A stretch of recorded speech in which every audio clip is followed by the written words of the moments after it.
You ask Tiger to solve. This deals with linear equations with one unknown. The final result is a equals 3/4. Let's solve it step by step. Group all constants on the right side of the equation. Add 1/6 to both sides. Combine the fractions. Combine the numerators. Reduce the zero numerator.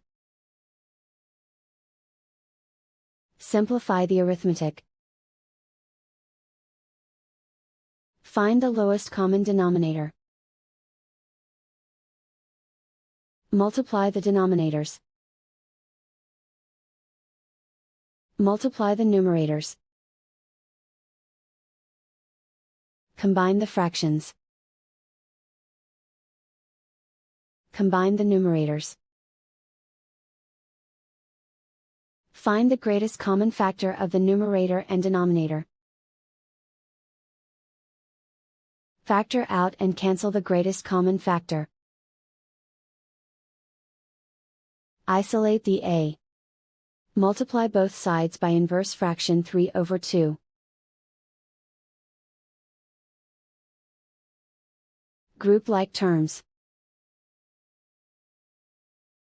Multiply the coefficients. Simplify the fraction.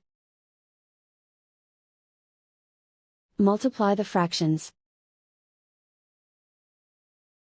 Simplify the arithmetic. And so the final result is a equals 3/4.